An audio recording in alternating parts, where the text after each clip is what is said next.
Da cor da troca. Da cor do diálogo. Da cor da política. Da cor dos dados. Da cor da juventude. Da cor da educação. Da cor do legado. Da cor das mulheres. Da cor do futuro. A Voz da Cor, o podcast onde vozes diversas se encontram. A voz da cor. Olá, sejam todas as pessoas que nos ouvem muito bem-vindas ao Voz da Cor. Eu sou o Thales Dias e hoje nosso papo é sobre a presença negra na construção de políticas públicas. Quem está do lado de dentro do governo. Para falar sobre isso, a gente vai receber a Naomi Oliveira, que é administradora com especialização em gestão empresarial e inovação pela Pontifícia Universidade Católica do Paraná. Essa carioca que atua na Secretaria de Educação do Governo do Estado do Rio Grande do Sul, como diretora de gestão do Centro de Desenvolvimento dos Profissionais de Educação. Bem-vinda, Naomi. Mas primeiro, assim, o que você faz lá? Olha, é uma pergunta bem complicada, né? Oi, gente. Mas, em grande resumo, eu sou responsável pela frente de formação continuada dos profissionais de educação e outras coisas mais, que talvez com a fala a gente vai abrindo um pouco mais. Boa! E além aqui da Naomi, a gente também está recebendo a Luísa Souza, que é mineira, servidora pública de carreira, formada em administração pública pela Fundação João Pinheiro, especialista em estatística pela Universidade Federal de Minas Gerais. Ela é cientista de dados e trabalha como especialista em dados e políticas públicas no governo de Minas Gerais. É palestrante, escritora e criadora do Data Office, projeto de fortalecimento das ciências de dados no setor público. Bem-vinda, Luísa, e a mesma pergunta, o que você faz lá no Data Office? Boa noite, gente, obrigada pelo convite, feliz de estar aqui. Eu trabalho no governo de Minas Gerais, né? Eu estou na Secretaria de Educação, voltei para lá recentemente, trabalho na área de avaliação educacional. E o Data Office foi um projeto que eu criei em 2019 para disseminar a ciência de dados para servidores públicos no governo de Minas. Bom, gente, vou começar então aqui fazendo algumas perguntinhas rápidas aqui para vocês, mais para a gente se nivelar e conhecer melhor aqui com quem que a gente está conversando. Depois a gente entra mais em alguns temas que estão mais quentes aqui da inclusão de pessoas negras na administração pública. Bom, quero abrir aqui para geral, então vocês podem responder aí na tranquilidade. Vou passar aqui primeiro para a Naomi, só porque é a ordem de apresentação, mas aí na próxima a gente já inverte também, tá? Vou começar perguntando do porquê a participação de pessoas negras na construção de políticas públicas é tão importante. Eu acho que é uma pergunta bem ampla, mas acho que eu vou tentar responder da melhor forma possível. Eu acho que, passando pelo meu olhar, né, de políticas públicas educacionais, a gente está falando da vida do professor, a gente está falando da vida do estudante, e a educação é mais que papo piegas, né? Mas a educação é a base da sociedade. Então, se a gente pensar meio que reversamente, eu acho que poucas pessoas chegam até lá, a Secretaria de Educação, a gente pensando na sociedade mesmo brasileira. A melhor forma de se pensar educação antirracista, uma sociedade antirracista, é a gente promovendo políticas públicas educacionais que olhem para isso. E isso tanto que impacta o professor na sala de aula, como também a estrutura, né, da máquina pública como um todo. Então, para mim, é muito importante ter essas pessoas aí com o poder da caneta, porque, como eu falo, melhor do que mandar um porta-voz é a gente mesmo ir lá e fazer. Excelente. E para você, Luísa, o que é a maior importância, assim, de ter pessoas negras trabalhando na construção de política pública, e como bem a Naomi disse, e não só na outra ponta que a gente já está acostumado? Então, eu acho que o Estado brasileiro, né, ele foi criado, ele não foi criado por pessoas negras e não foi criado para pessoas negras. A gente veio de uma colonização, depois monarquia, depois uma república que alternava poder entre elites, e as elites brasileiras sempre foram brancas, né?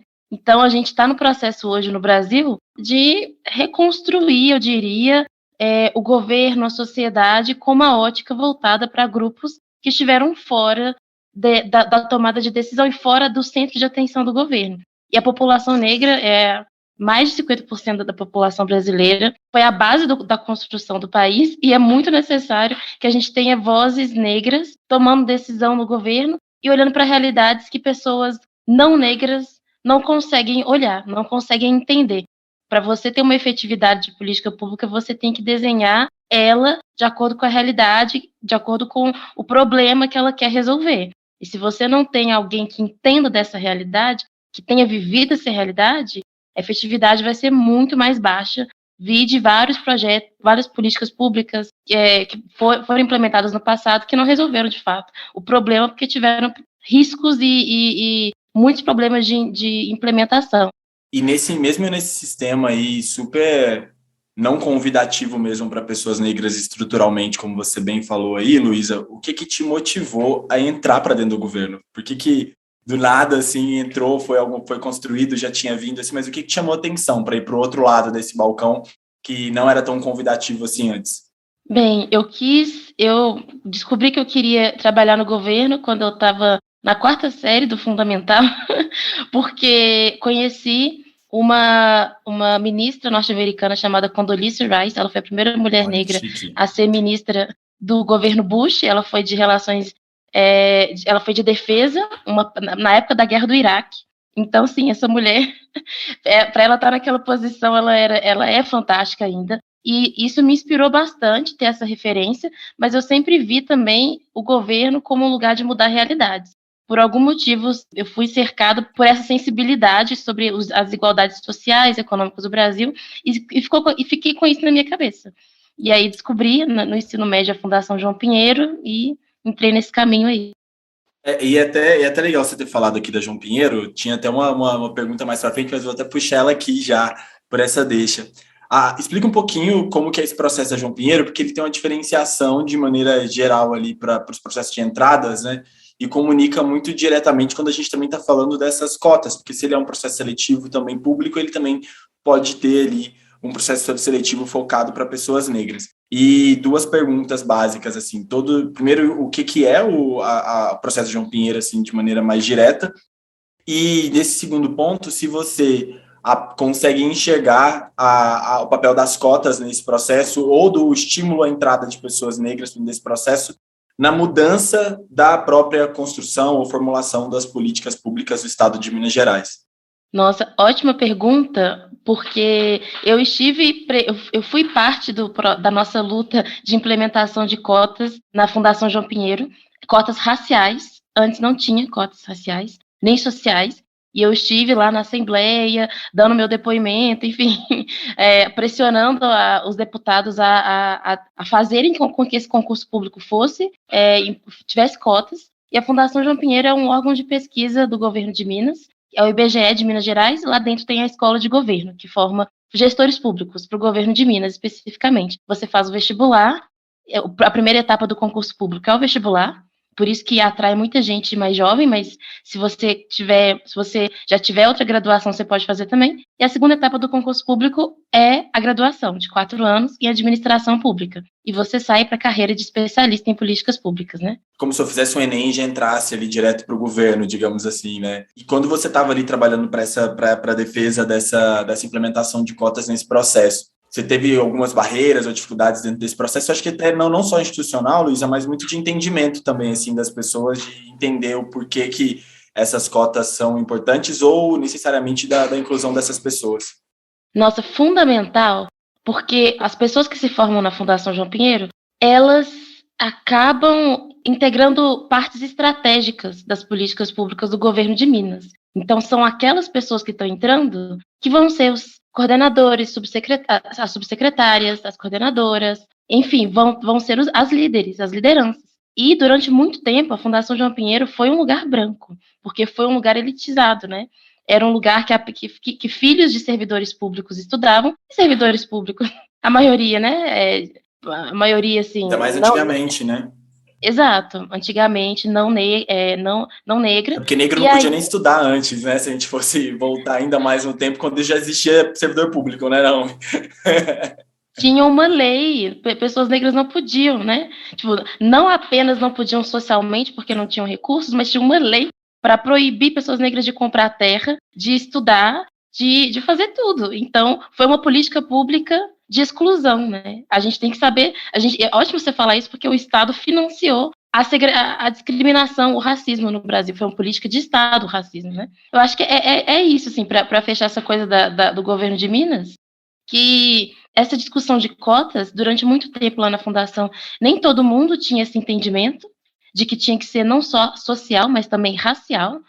E aí, uma vez que foram implantadas as cotas, o perfil dos estudantes mudou radicalmente. E todo mundo consegue ver. E antes, os estudantes, por exemplo, tinham muito mais interesse em ir para áreas mais privilegiadas do governo, assim, fazenda, gestão, uma coisa mais distante da política pública. E agora muitos têm esse perfil de querer estar lá no desenvolvimento social, na educação. Então isso é essencial para melhorar a entrega do governo. Foi essencial. É importante a gente bater nesse ponto, porque aí a gente reforça o ponto de que é a reparação histórica também, né? Que foi toda uma política de Estado voltada e pensada para isso. E dentro desse mesmo ecossistema, Naomi, eu volto à mesma pergunta que eu fiz inicialmente para a Luísa, para você. Por que dentro desse sistema e ambiente completamente desfavorável ali, assim, por que você sonhou, ambicionou e permanece no serviço público e na educação pública?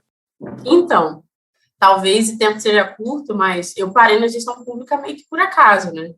E aí, lá dentro, que eu entendi muito do poder que está ali dentro de uma Secretaria de Educação. Eu entrei na gestão pública pelo vetor, eu sempre conto essa história, até contei recentemente para os estudantes do Hakatê, que o meu projeto de vida sempre foi ter um emprego. Esse era o meu projeto de vida, era ter um emprego para conseguir sustentar minha família e mudar a realidade da minha família. Então, eu sempre fui uma aluna muito aplicada, porque eu sabia se eu me aplicasse, eu ia conseguir ter um bom emprego, consequentemente, ajudar minha família. Trabalhei em uma construtora durante muitos anos, não gostava muito do meu trabalho, mas fazia ele bem feito. E aí eu quis sair de lá porque eu queria entrar em uma empresa, era a minha lógica, né? Que eu ficasse por muito tempo, que eu trabalhava em um projeto específico. E aí eu estava me aplicando em vários programas de trainees, dentre eles o vetor. E aí eu fui passando em vários e o que eu me saí melhor foi do vetor. E aí foi logo na época que eu comecei a entrar no ecossistema de inovação, de negócios sociais. E realmente eu achava que era o meu grande propósito de vida, trabalhar com um negócio de impacto. É uma coisa que eu trabalho até hoje também, de certa forma, mas aí eu fui passando, e aí eu passei no vetor. Eu fui trabalhar na Secretaria de Educação do Estado de São Paulo. E aí eu acho que a gente não é ensinado muito bem, né? Que uma coisa que acontece na escola, existe uma secretaria que regulamenta isso, sabe? Eu não sabia dessa sistemática, assim. Por mais estudiosa que eu sempre fosse, eu acho que isso não é claro para as pessoas. Tanto que as pessoas não... Eu brigo com as pessoas que as pessoas só se importam com notícia que impacta a universidade. Coisa que impacta a educação básica, ninguém está nem aí. As pessoas nem sabem quem é o secretário de Educação do Estado. E, infelizmente, eu era uma dessas pessoas. Me importava muito com a educação, mas era ou tudo ou nada, né? Ou era sala de aula ou era universidade. Então, não existia esse órgão com o qual eu trabalho já há todo esse tempo. E aí, entrando na Secretaria de Educação, eu entendi, né, quanto aquele pequeno latifúndio ali era importante para que as coisas acontecessem. Aí eu fiquei muito encantada. Eu escrevi até ontem, quando eu estava falando do Hakatê, que a primeira vez que eu entendi, poxa, é isso que eu quero fazer na minha vida, foi quando eu terminei um movimento diretamente com o estudante. Eu entendi o impacto direto mesmo das coisas que eu estava fazendo. E aí, para mim, não existe nada mais potente que trabalhar em Secretaria de Educação. Acho que é um espaço muito importante para a gente construir política pública, para executar, corrigir. Eu acho que é um dos órgãos públicos que você consegue olhar e agir mais rápido. É a Secretaria de Educação. Então, eu sonhei estar na gestão pública, estando na gestão pública. E aí, hoje, eu faço muito isso, assim, de falar como foi minha trajetória, de falar o que é uma Secretaria de Educação, para que mais pessoas com perfil técnico possam também se interessar em estar nesses ambientes, né? Então, acho que essa é a minha pequena trajetória na gestão pública. E isso, pequena nada, né? Assim, muito, muito forte. E isso, eu ia até perguntar se já tinha valido a pena, se você já tinha visto os ganhos dessa sua escolha, desse sonho, mas você acabou de citar aí, por exemplo, o Hakatê, queria que você também explicasse um pouquinho mais, e para a gente ver a diferença que a gente também pode fazer quando se está dentro desses processos, né, que é o ponto central, assim, de como que foi para você também projetar isso, né, tá do lado de dentro da parte da construção. Assim, eu entrei na Secretaria de São Paulo, né, hoje eu trabalho na Secretaria do Rio Grande do Sul, e eu entrei logo no gabinete do Rossielli, que era ministro, né, e era secretário lá na época. E eu me lembro que a gente fez um estudo muito grande com a rede para entender o que tinha de muito bom na escola de tempo integral, que dava para ir para todas as outras escolas. Então, foi o componente projeto de vida, um componente novo de tecnologia e inovação, as eletivas. Eu me lembro muito de receber os estudantes, para ouvir os estudantes, entender a potência desse componente, que é um projeto de vida especificamente, é um que eu tenho um carinho muito grande. que é pensar sobre o futuro, né? E pensar sobre diferentes possibilidades de futuro. Então, eu vejo muito meu trabalho na ponta. O Hackathon, especificamente, é um hackathon que eu faço com estudantes de ensino médio. Eu fiz em São Paulo e eu fiz aqui no Rio Grande do Sul. Só que aqui no Rio Grande do Sul tem uma cerejinha do bolo que a gente apresenta a final no South Summit, que é um evento de tecnologia gigantesco. Nessa última edição foi a Luísa Trajano, a Maria, fundadora do South Summit, o Gerdau, o governador, foi assim, todas as pessoas mais importantes do South Summit estavam lá para ver estudantes de rede estadual. Então, eu tenho muito esse olhar dentro da Secretaria de Educação do estudante mesmo que eu fui, assim, e de entender de que uma canetada lá, uma coisa que a gente pensa e faz, muda totalmente a vida desse estudante. Então, pensando na educação pública como esse gerador de oportunidades, porque a vida da minha família foi mudada pelas políticas públicas educacionais. Então, entendendo a ferramenta, né, de que isso pode acontecer, dá muito trabalho, tá, gente? Trabalhar na Secretaria de Educação é enlouquecedor. É enlouquecedor de verdade. Mas trabalho, muito, né, Luísa? legal. Mas é muito gratificante, assim, surreal. Imagino que seja muito trabalho. Eu também já trabalhei em secretarias no governo, mas nunca dentro da educação. E era sempre uma vontade, assim, mas eu sempre indiretamente trabalhava e via que tinha um trabalho muito grande ali a ser feito. E acho que o ponto central que trouxe muito na fala de vocês duas, seja a Luísa, quando ela já estava lá dentro da Fundação João Pinheiro, antes mesmo de entrar como servidora pública direto dentro do governo, finalizada a graduação, o trabalho que ela teve para a formulação da política de cotas, ou seja, o trabalho que a Naomi tem aí no Hackathon ou na Secretaria de Educação do Rio Grande do Sul, para conseguir atrair mais pessoas negras, ou que esses jovens também se vejam mais representados ou queiram vir para dentro desse trabalho, como a Naomi bem faz, esse trabalho de divulgação do setor público. Dentro dessa mesma lógica, no último dia 21 de março, o presidente Lula ele assinou um decreto federal que amplia o percentual mínimo de vagas para pessoas negras em cargos de confiança, ou seja, os cargos comissionados, os cargos de confiança. Até 2025, ao menos 30% dessas vagas devem ser destinadas para as pessoas que se autodeclararem pretas e pardas.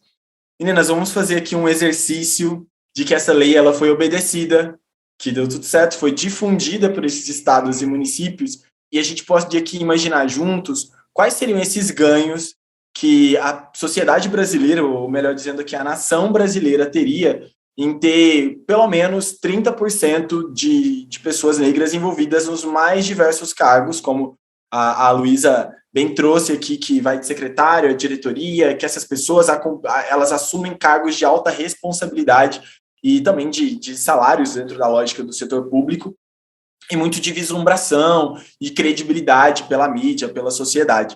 Vamos tentar imaginar quais seriam esses ganhos que a gente teria enquanto sociedade de ter essas políticas públicas construídas a partir disso e também ter essas pessoas negras envolvidas dentro desse processo de poder. Vou passar primeiro aqui a bola para a Luísa. Nossa, sim, eu estou esperando esse dia chegar. Estou esperando esse dia chegar com todas as minhas forças. E eu quero que ele chegue de uma forma diferente do que foram as cotas para universidades que tiveram muitas fraudes.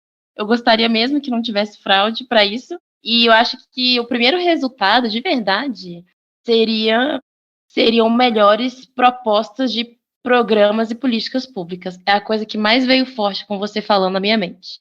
Porque as políticas públicas, né, elas vão ser propostas de acordo com a vivência e a visão de mundo dos tomadores de decisão. Por mais que a academia proponha vários estudos, tem essa coisa do uso da evidência, não tem como. Gestores, secretárias, líderes vão propor projetos, programas com base na realidade deles. E quanto mais diversa, quanto mais plural foi a vivência dessa pessoa e dos tomadores de decisão, melhor, mais adequada a política pública, né? Porque ela vai ser mais efetiva, ela vai partir de um entendimento maior sobre o problema. Então, eu realmente acredito que a diversidade dentre os tomadores de decisão realmente melhora a efetividade das políticas públicas. E, em segundo lugar, é a excelência, né? Porque pessoas negras, né? A gente já sabe que enfim, para sobreviver nesse país 10 vezes, tem que se esforçar 10 vezes mais, então essa excelência vai chegar lá também. Eu fico pensando que a gente fala muito da escassez, né, Luísa? Que muitas das pessoas negras estão acostumadas a viver e trabalhar. E a escassez de recursos no setor público, né? Acho que a população negra como toda vai conseguir ali trabalhar bem dentro de um ambiente conhecido, né? Vou fazer essa mesma pergunta para a Naomi, mas queria acrescentar, Naomi, um pouco desse teu olhar específico que você traz sobre a visão do usuário, a participação do usuário na construção também das políticas públicas e do envolvimento desse usuário nessa construção, que é o que essa pegada da inovação traz para o governo. Queria que olhasse assim, quais seriam esses benefícios que a gente poderia ter para que esses grupos sociais pudessem influenciar e ter até mesmo a sua experiência envolvida na entrega final dessas políticas públicas. Não, assim, eu acho que total, acho que contando uma breve história, eu tô parecendo professor, que eu falo que o professor é um grande contador de história, né? Ele começa a aula, porque quando não sei o que, ele começa sendo um contador. São os melhores. Sim, são apenas. Mas eu, como eu falei, né, eu entrei no gabinete e, né, para surpresa de ninguém, né, eu era a única pessoa que estava lá no gabinete, que era uma pessoa negra, né, que estava no gabinete. E aí foi passando o tempo e tal, e aí a gente teve novembro, né, aconteceu novembro. E aí só tinha eu, né, lá nessa autogestão, e aí eu falei, poxa, né, e eu tive que dar conta de todas essas demandas. E aí eu falei, vou pensar uma coisa dentro da minha seara, né, que era de formação. E aí eu pensei no de formação e tudo mais.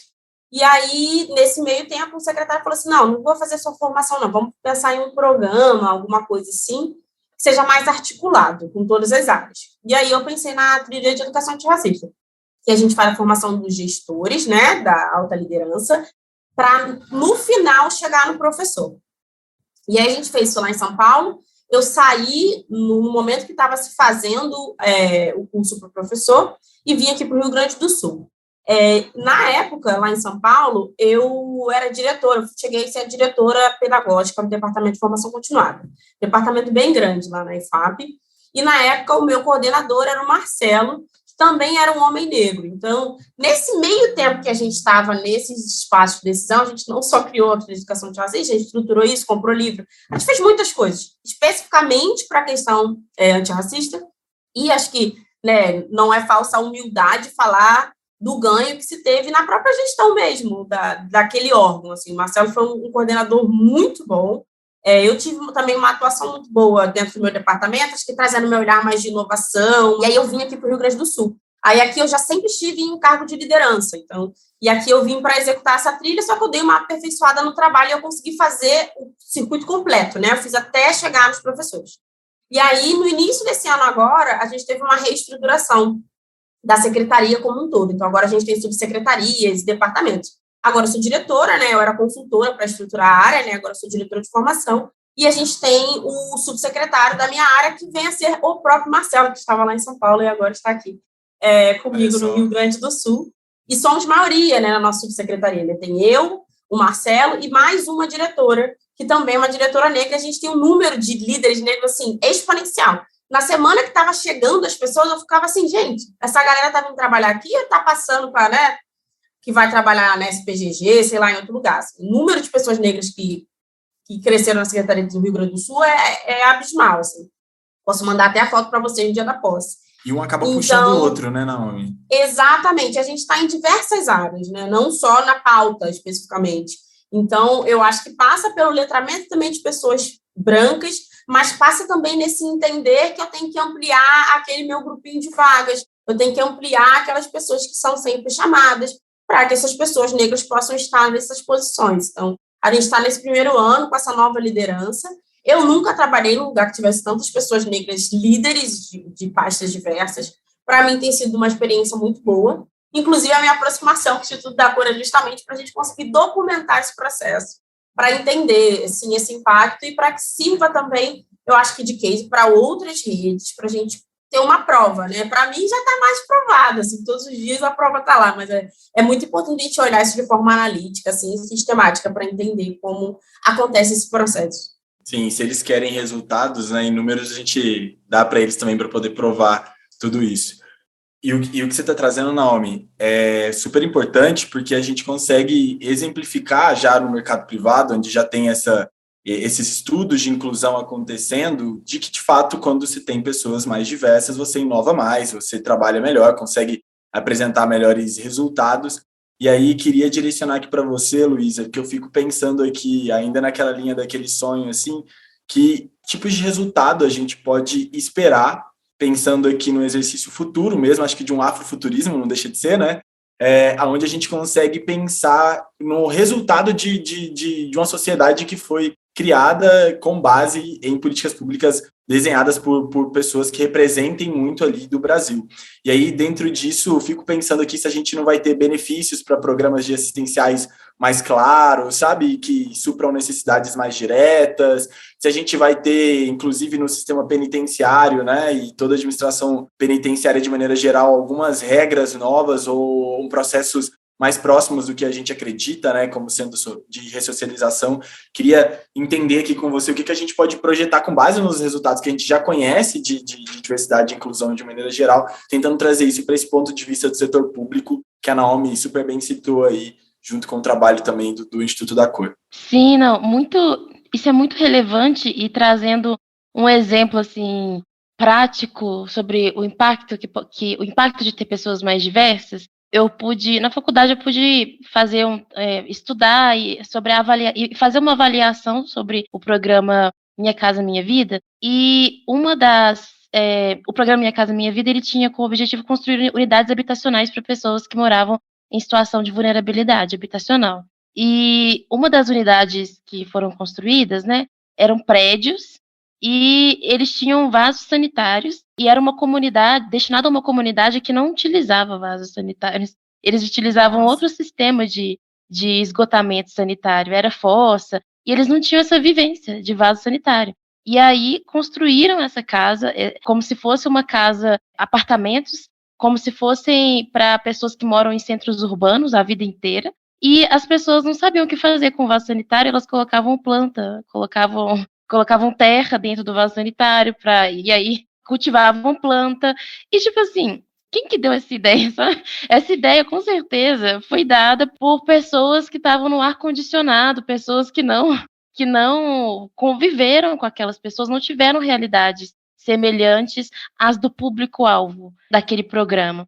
E quando você tem pessoas que viveram os desafios sociais, quando você tem pessoas negras que viveram o racismo, viveram a desigualdade socioeconômica, que viveram a exclusão no mercado de trabalho, essa vivência, eu acho que ninguém tira da gente, eu acho que é o nosso diferencial, inclusive, alguns dos diferenciais, assim, vários, né, mas um deles é essa vivência que faz com que a gente traga um olhar único, que pessoas que não viveram, né, nesses contextos não têm.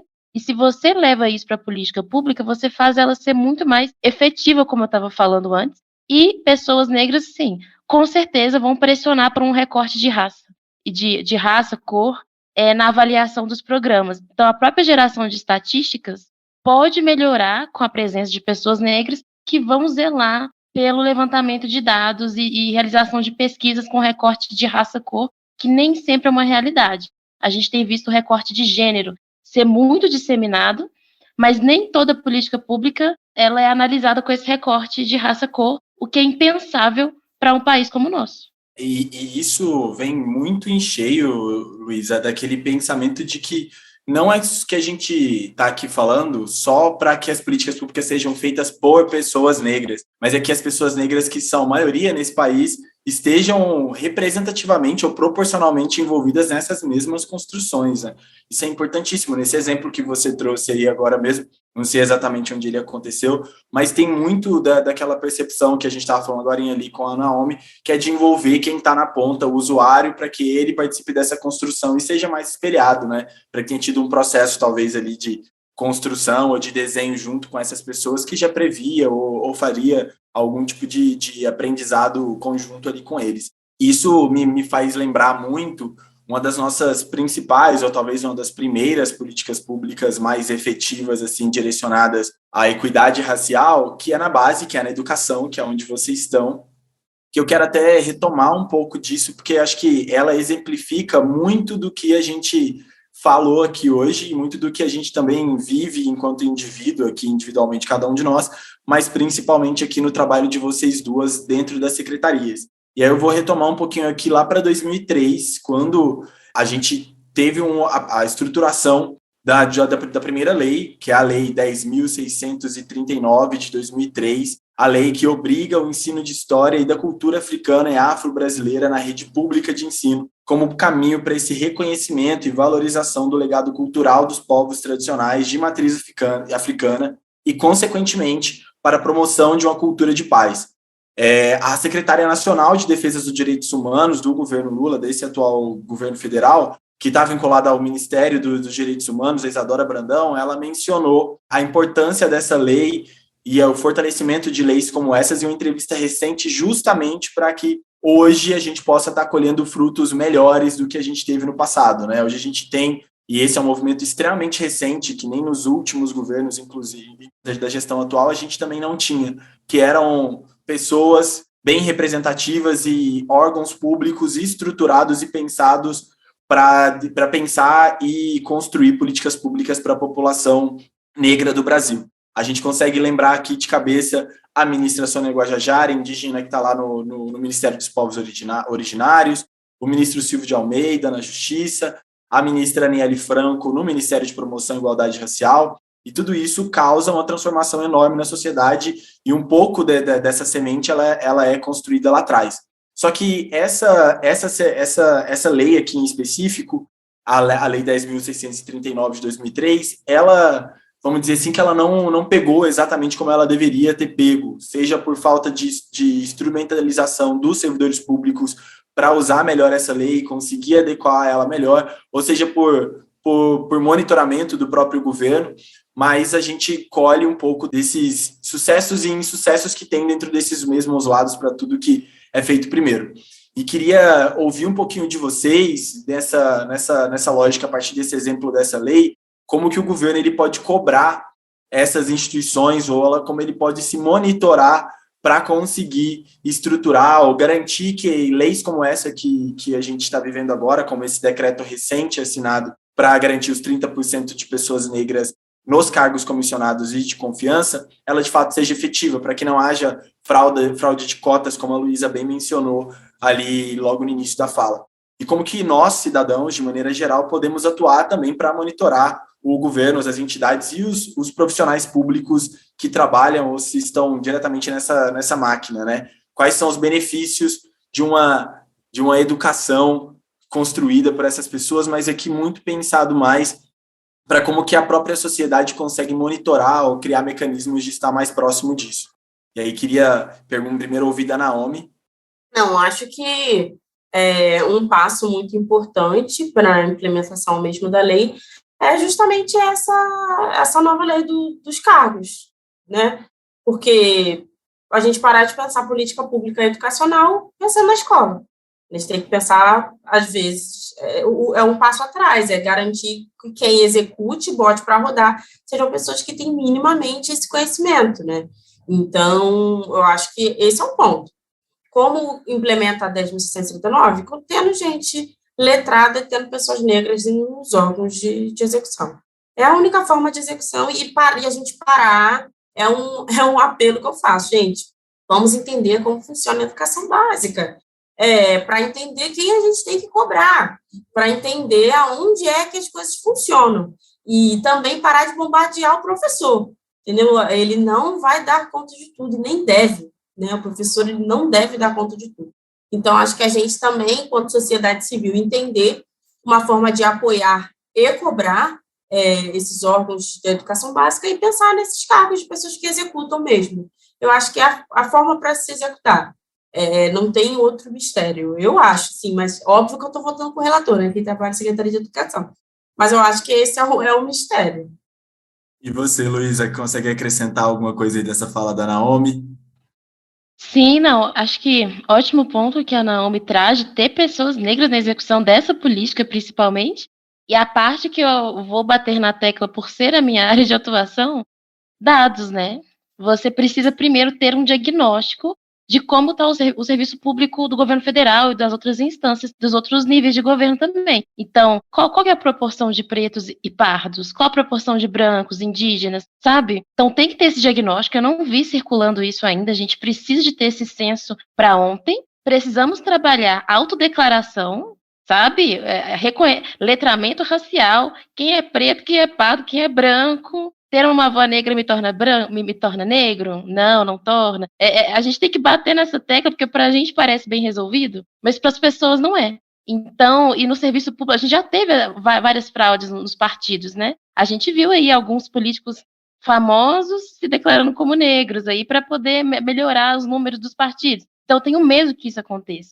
Então, acho que tem que ter dados, levantamento de dados, letramento racial e depois monitoramento da execução, fazendo dashboards, fazendo painéis que a população consiga acessar como que está, tornar esse dado transparente, o dado de raça, cor, ser transparente. Porque hoje em dia, no governo, eu não vejo que esse dado entre o funcionalismo público, ele não é tão transparente assim.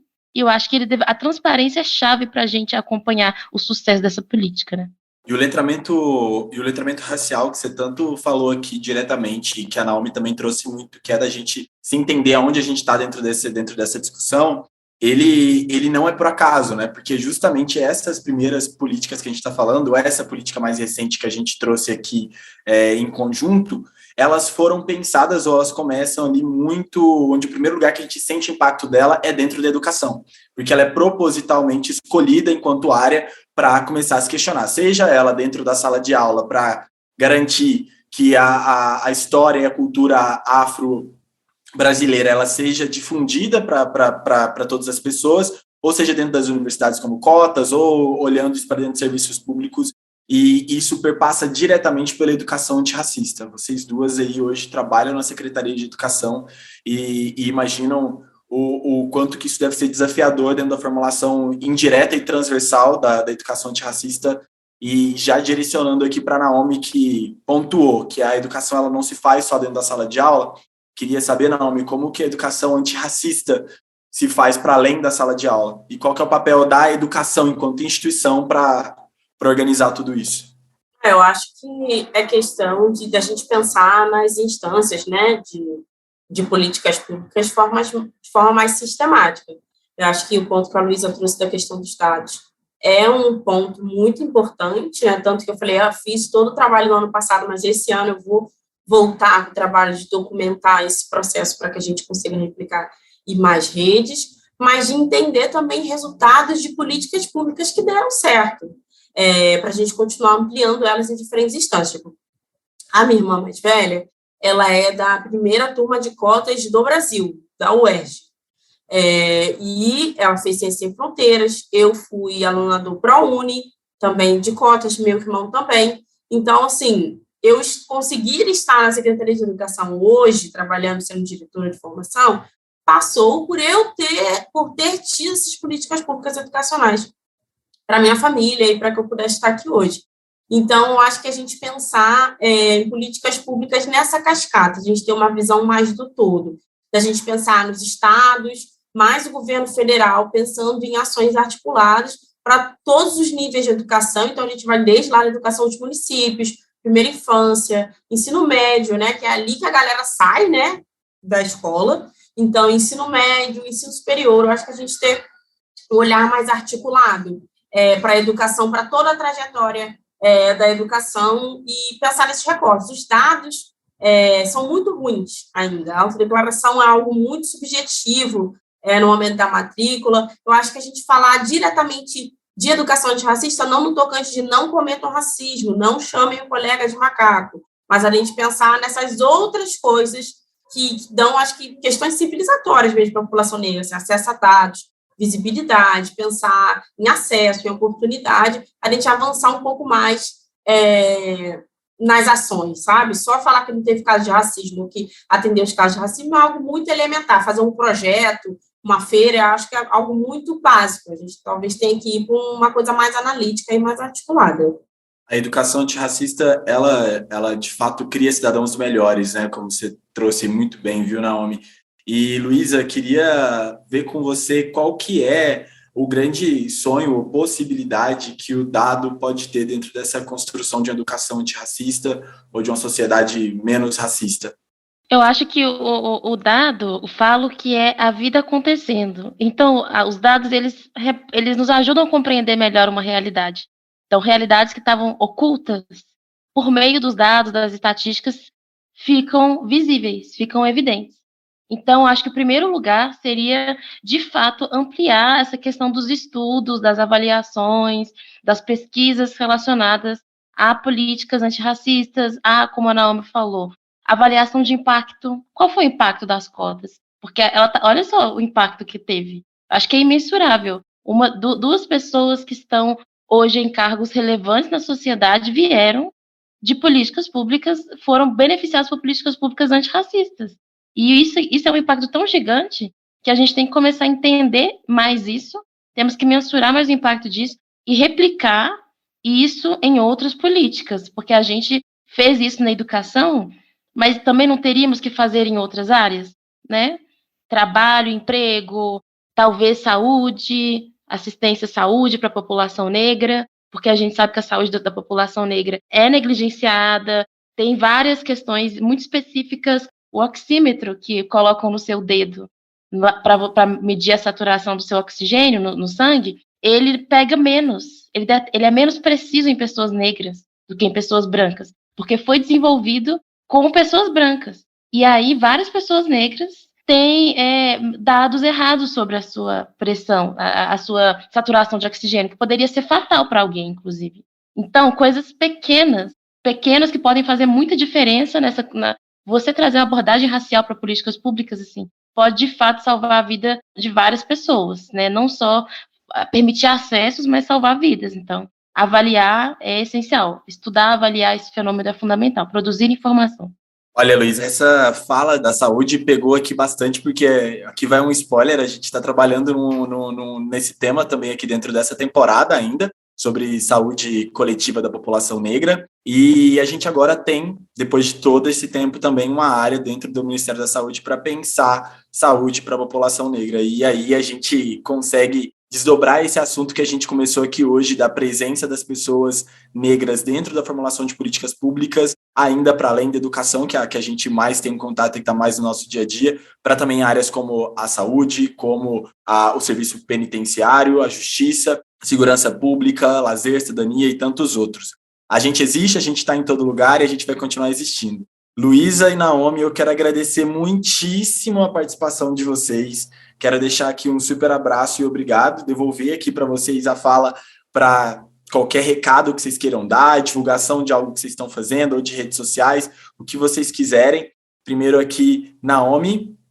Gente, agradecer aí o convite e também falar, a Luísa falou, 2 pessoas, 3 pessoas. A pessoa principal que trabalha na gestão pública é minha irmã mais velha, que ela trabalha com políticas públicas de saúde para a população negra. Ela trabalha na Fiocruz, especificamente com isso, estudando esse impacto de Bolsa Família, várias outras questões. Então, queria agradecer pelo convite, estar aqui com o Thales, com a Luísa, pessoas que eu tenho um carinho muito grande, profissionalmente, pessoalmente. Então, fico muito feliz com o convite. Ai, que honra, hein, Luísa? Agora suas palavras, Lu. Nossa, muito legal, Naomi. Adorei estar aqui com você também. Obrigada, Thales. Obrigada, pessoal, pelo convite. E quero falar do programa da Vetor Brasil, a Vetor Brasil, né, que a Naomi participou, eu e a Naomi participamos. Thales também, né? Thales também é vetor. Todo mundo é vetor aqui. E eles têm um programa de desenvolvimento de lideranças negras para o setor público, que é o Ubuntu. Está com inscrições abertas, se você estiver ouvindo aí e quiser se inscrever, eu recomendo muito, foi mentor ano passado, e é um programa que está aí para fazer valer esse decreto de Lula. Bora implementar, tamo junto aí para fazer essa realidade acontecer. Perfeito. Naomi e Luísa, muito obrigado pela troca, pelos aprendizados, ensinamentos. Esse episódio do podcast A Voz da Cor fica por aqui. Mas antes de encerrar, deixo o convite para vocês ouvirem todos os episódios no Spotify do Da Cor. Até o próximo episódio. Tchau, tchau.